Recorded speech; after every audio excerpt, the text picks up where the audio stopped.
Okay, guys, I have an invention concept idea how to break the speed limit. Basically, as for example, let me explain real quick.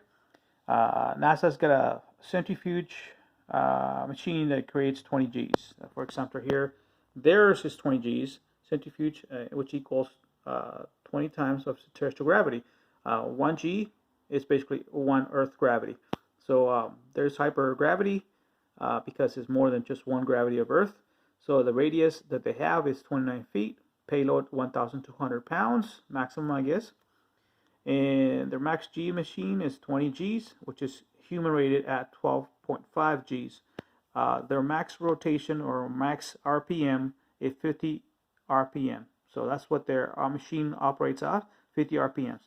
Now we know that some places around the world they have large rotors that actually rotate faster.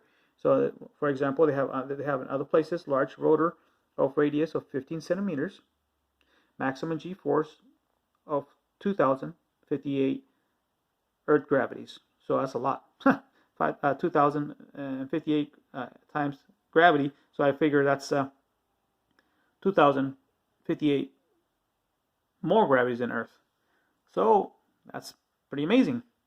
Now we have here a small rotor radius in certain places of the Earth. They have 5 centimeters, maximum G-force of 686 times gravity. So this is 686 more times than what Earth gravity, which is 1 of Earth.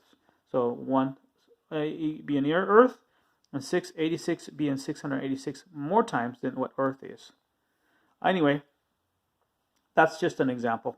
We know that the G-forces survival has been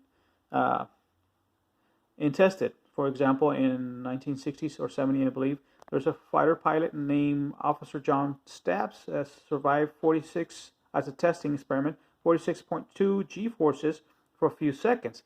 His body was, at the moment of those seconds, was 7,700 pounds. So his body becomes heavier. Every molecule in your body becomes heavier with G-forces. Now, there was an accident in IndyCar Championship. Kenny Brack, and his record was 214 Gs upon impact of the crash. So his crashed and survived, and his body weight was 250,000 pounds in his body. Now, normally, fighter pilots, they test at 8 and 9 Gs with special compressed suits. Anyway, that's just to let you guys know what I'm pretty much here. Also, 1 G-force equals 9,000.80665 meters per second, or equals 32.17405 feet per second times 2. Anyway, you guys know that. I'm sure you guys know. And the other thing, information-wise, is the speed of light. 299.792458 meters per second. That's speed of light. Point is, the machine can actually. My concept is it can be speed of light be broken, also by this concept and design. This is I call this a faster than light centrifuge, and that's my invention for this concept. It's not just one centrifuge. Actually, it is one, but it's got a interconnected with others, making it a series of centrifuge, all interconnected from one single one. So this is the main platform where the centrifuge starts. It starts spinning, and for example purposes, we'll use this information. So this centrifuge spins at RPMs, 50 RPMs, and then it's interconnected with another one. So the other one also spins at 50 RPMs, and so on. 50 RPMs, 50 RPMs, 50 RPMs, 50 RPMs, 50 RPMs, 50 RPMs. So right now we have times 8 centrifuge connected. So it could be more than that. It could be 10, 100, or 200 centrifuge interconnected. It could be unlimited. So you could add more machines. Each one's got their own power source and own motor. Power source and own motor. So each one's individually powered and individually motor. So each one should actually, in this concept only, in this case we'll add, each one will spin at the same velocity, 550 RPM, 50 RPM, 50 RPM, 50 RPM, and so on. So in theory, you figured that one machine can actually spin at 50 RPMs, and then the other one 50 RPMs. Now you have to add them together, because now you got 50, 50, 50, 50, 50, 50, 50, 50. So you multiply 8 centrifuge times 8 times 50, and that gets you the answer. So 8 times 5 is 45, so 450. I believe this is the correct answer. Don't quote me on that. So that's will be 450 RPMs combined. See, you can combine the velocity. So if this was close to the speed of light, and you could spin another, you'll be adding all these accumulative speeds to break the speed record. So to break the speed of light. So if you're traveling in a spacecraft around the sun, right, and inside the spacecraft, you have this concept where it spins more and more and more, you would actually break the speed limit. Obviously inside the spacecraft, not by traveling, but eventually you can go around the speed of light using this concept, centrifuge hypergravity concept of speed of light. So, but all these are interconnected. Each one spins, and each one adds their accumulative speed, or in this case RPMs. Also the weight. Let's say, let's pretend all these are 20 Gs. So this machine's producing 20 Gs. It's interconnected, 20 Gs, interconnected 20 Gs, 20 Gs, 20 Gs. So you have 8 machines right here, interconnected. So let's say 20 Gs, right, of each machine. And we have 8 machines, so it's times 8. That equals 8 times 2 is 16, and add a 0. So it's 160 Gs.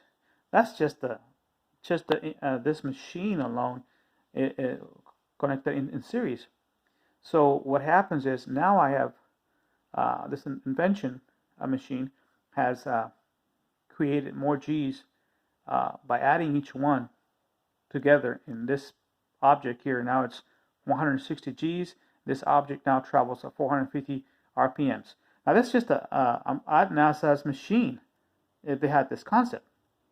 Now if you had this larger rotor with a maximum of 2,058 Gs, not Gs, I'm sorry, yeah, basically Gs, I'm sorry, 258 Gs per machine, do the math, you know, you're adding 2,058 Gs, and each one the same, 2,058 Gs, 58, multiply 8 or 10 or 100 or 1,000, I don't know how many centrifuge connected, but then you add that speed accumulative, and then you add the weight that it actually gains. Because remember, if your body's, let's say it's 1 Earth gravity, for Earth gravity, its person is 100 pounds, so the Earth gravity will be 100 pounds. 2 Gs, that's multiplied by 2, so that'll be 200 pounds for that person's gravity. So a 100-pound person on a 20 Gs, well, do the math, that's 2,000 pounds. So because it's 20 times multiplied by 100, so that's going to be, I believe is it 2,000? Let me see, 100. I'm not adding right now, but it's basically 100 pounds times 20, and that equals the answer, how many Gs. So what I'm saying, every time 1 G goes higher and higher, you're adding, doubling the weight of the person. So in other words, so it's one. Let's say if you got 10 Gs, so multiply 100 by 10, that's 1,000. So yeah, that's so that could be 2,000 Gs right there. 20 Gs times 100 pounds, that's 2,000 body weight. Anyway, well, you just remember 46.2 Gs, that's 7,700 pounds in your body, and or 214 Gs, that's 250,000 pounds. So point is, this machine concept can actually break the speed of light. And my response, yes, you can break the speed of light with this concept, with the faster than light centrifuge system, interconnected in series. Also, each time this object's becoming heavier and heavier and heavier and heavier and heavier because you're adding a cumulative weight. It could be a person, an object, or mass. In this mass, right here, this mass at the end will be a cumulative speed, a cumulative weight of the object. And remember, the heavier the object is, the more it can be used for time travel, because you're getting closer to heavier than Earth itself, which means you can use that to warp time, because as you know, the weight of the planet bends the time and space. So if this object is heavier, and we're not talking, let's say, we're not talking just an object, its molecules, keyword molecules, in the smallest forms, are heavier than any other object on the Earth, where you have a quarter being the same weight as a truck. See what I'm saying? That's just the concept. If a quarter in your hands is just a quarter, but it has the same weight of a truck, imagine how much powerful you could get closer to the weight. Well, not really close in theory, you could, but not in reality. Let's say you're getting close to the same mass as a black hole event horizon, which is the weight of the gravity itself.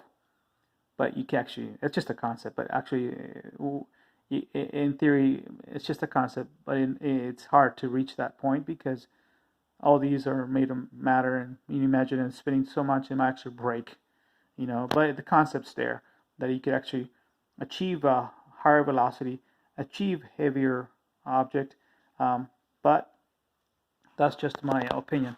So if this person was able to survive, then they actually would travel faster in their bodies, because their molecules will move faster and they become heavier, so they're actually aging quicker. They're aging quicker than everything around outside the rotation. So the Earth will be going a certain speed and time, but the person inside this will actually they'll be aging quicker than the folks outside the centrifuge.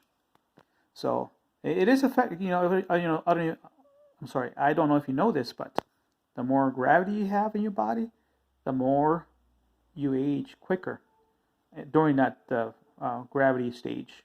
Well, in this case, while you spin, so you're aging quicker than normal.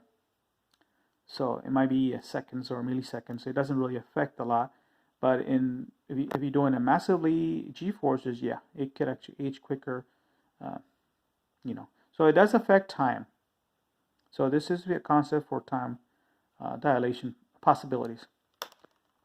Anyway, that's my concept. And so yes, you can travel faster in light.